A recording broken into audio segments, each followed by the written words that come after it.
Maccabees, chapter 11. Then the king of Mitzrayim gathered forces as numerous as the sands of the seashore, and many ships. And he sought by deceit to take Alexander's kingdom and add it to his own.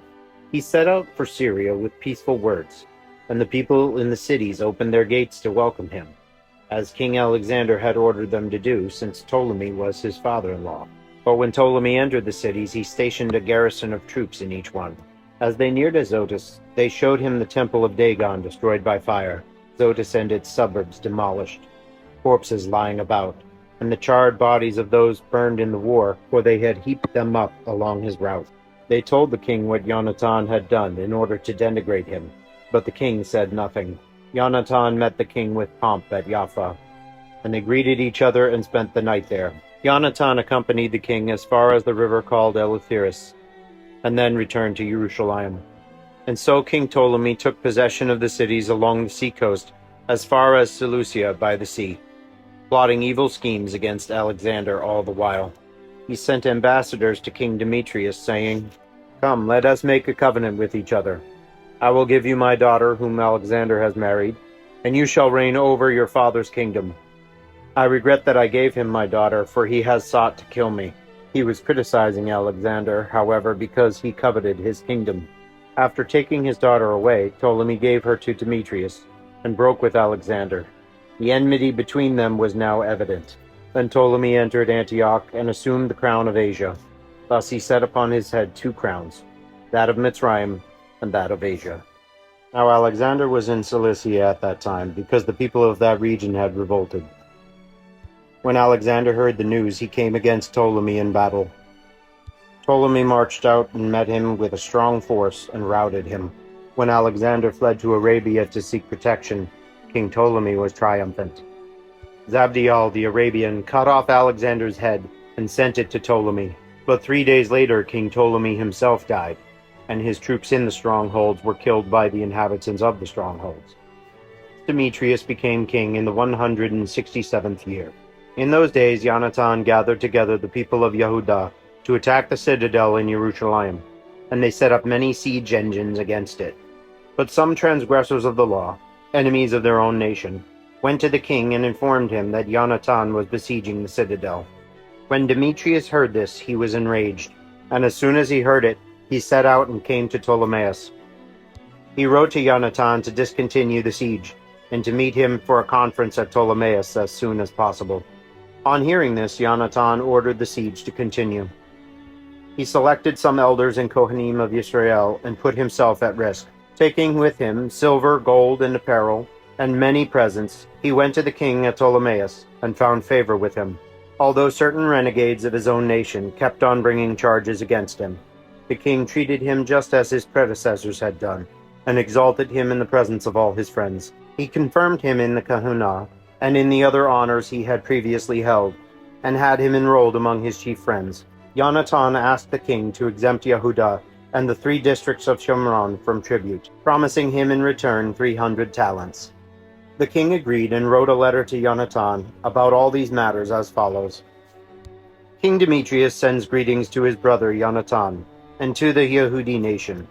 We are sending you, for your information, a copy of the letter that we wrote to Lasthenes, our kinsman, concerning you. King Demetrius sends greetings to his father Lasthenes. Upon the Yehudi nation, who are our friends and observe their obligations to us, we have decided to bestow benefits because of the excellence they will show us. Therefore, we confirm their possession not only of the territory of Yehudah, but also of the 3 districts of Apharimah, Lydda, and Ramathaim. These districts, together with all their dependencies, are hereby transferred from Shomron to Yehudah for those who offer sacrifices in Jerusalem, in lieu of the royal taxes the king used to receive yearly from the produce of earth and trees, from the payment of the other things that would henceforth be due to us, namely the tithes and taxes, as well as the salt tax and the crown tax. From all these we grant them release, henceforth and forever. Not one of these possessions shall ever be revoked. See to it, therefore, that a copy of these instructions be made and given to Jonathan. Let it be displayed on the set-apart mountain in a conspicuous place. When King Demetrius saw that the land was peaceful under his rule, and that he had no opposition, he dismissed his entire army, each to his own home, except the foreign troops which he had hired from the islands of the nations. So all the soldiers who had served under his predecessors became hostile to him. When a certain Trypho, who had previously supported Alexander, saw that all the troops were grumbling against Demetrius, he went to Himalcu the Arabian, who was raising Alexander's young son, Antiochus. Trypho kept urging Himalcu to hand over the boy to him, so that he might succeed his father as king. He told him of all that Demetrius had done, and of the hostility his soldiers had for him, and he remained there for many days. Meanwhile, Jonathan sent the request to King Demetrius to withdraw the troops in the citadel from Jerusalem and from the other strongholds, for they were constantly waging war on Israel.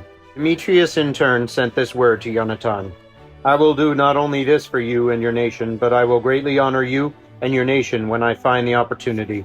Now, therefore, you will do well to send men to fight for me, because all my troops have revolted. So Jonathan sent 3,000 excellent fighting men to him at Antioch. When they came to the king, he was delighted over their arrival.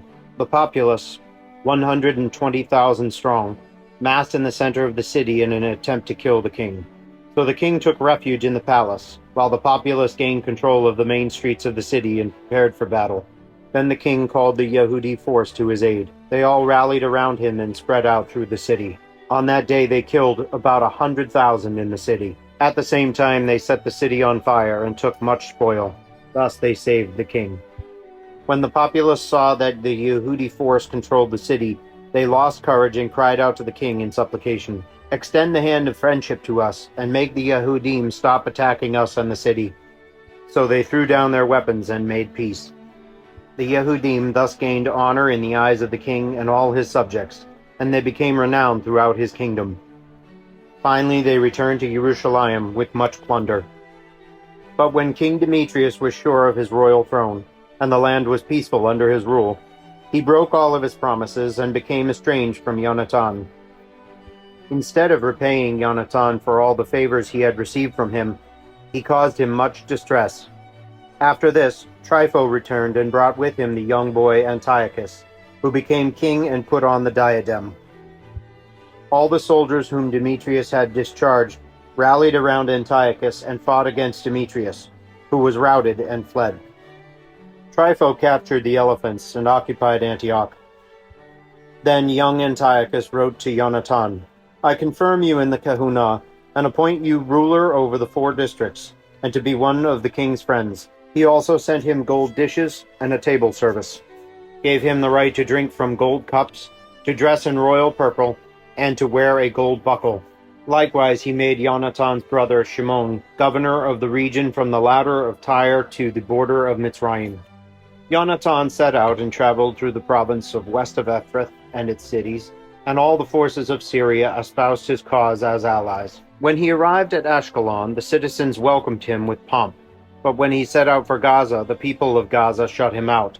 So he besieged it, and burned and plundered its suburbs. Then the people of Gaza appealed to Jonathan, and he granted them terms of peace. He took the sons of their leaders as hostages, and sent them to Jerusalem. He then traveled on through the province as far as Damascus. Jonathan heard that the generals of Demetrius had come with a strong force to Kadesh, in the Galilee, intending to remove him from office. So he went to meet them, leaving his brother Shimon in the province. Shimon encamped against Bethsur, and attacked it for many days, and shut in the inhabitants. They appealed to him, and he granted them terms of peace. He expelled them from the city, took possession of it, and put a garrison there. Meanwhile, Jonathan and his army pitched their camp near the waters of Gennesaret, and at daybreak they went to the plain of Katzor. There the army of the foreigners met him on the plain. Having first detached an ambush in the mountains, this army mounted a frontal attack.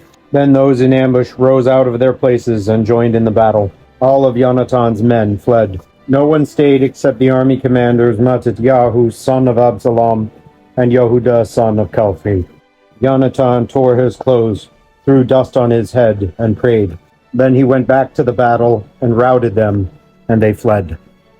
Those of his men who were running away saw it and returned to him, and with him they pursued the enemy as far as the camp at Kadesh, and there they encamped. About 3,000 of the foreign troops fell on that day. Then Jonathan returned to Jerusalem.